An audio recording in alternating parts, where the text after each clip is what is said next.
दिल को छू लेने वाली कहानी।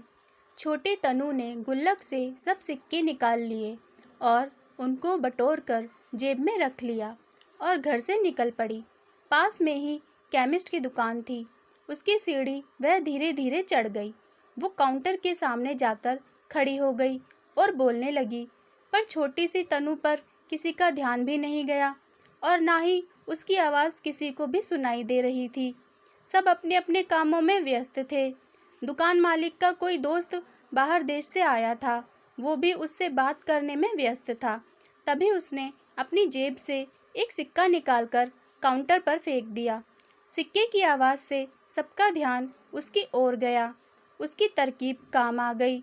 दुकानदार उसकी तरफ आया और उससे प्यार से पूछने लगा, बेटा तुम्हें क्या चाहिए? उसने अपनी जेब से सब सिक्के निकालकर अपनी छोटी सी हथेली पर रख लिए और बोली कि मुझे चमत्कार चाहिए। दुकानदार पहले तो समझ नहीं पाया, तो फिर उसने दोबारा से पूछा। वो बच्ची फिर से बोली कि मुझे चमत्कार चाहिए। दुकानदार हैरान होकर बोला, बेटा यहाँ दवाई मिलती है, चमत्कार नहीं मिलता। वो बच्ची बोली, अगर यहाँ दवाई मिलती है तो चमत्कार भी आपके यहाँ ही मिलने चाहिए। दुकानदार बोला, बेटा लेकिन आपसे यह किसने कहा कि यहाँ चमत्कार मिलता है? अब उस बच्ची ने विस्तार से बताना शुरू किया। अपनी तोतली ज़ुबान से वह बच्ची बोली, मेरे भैया के सर में ट्यूमर है। पापा ने मम्मी को बताया है कि डॉक्टर 4 लाख रुपए बता रहे थे। अगर समय पर इलाज ना हुआ तो कोई चमत्कार ही इसे बचा सकता है और कोई संभावना नहीं है। वो रोते हुए माँ से कह रहे थे, अपने पास कुछ बेचने को भी नहीं है, ना कोई ज़मीन जायदाद है, ना ही गहने हैं। सब इलाज में पहले ही खर्च हो गए हैं। दवा के पैसे भी बड़ी मुश्किल से जुटा पा रहा हूँ।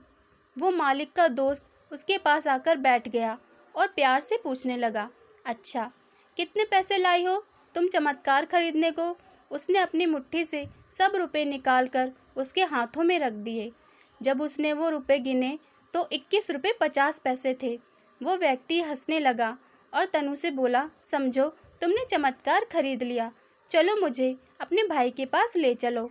वो व्यक्ति अपनी छुट्टी बिताने भारत आया था और न्यूयॉर्क का एक प्रसिद्ध न्यूरोसर्जन था। उसने उस बच्चे का इलाज उन्हीं पैसों में किया और वो बच्चा सही भी हो गया। आखिर तनु को प्रभु ने चमत्कार बेच ही दिया।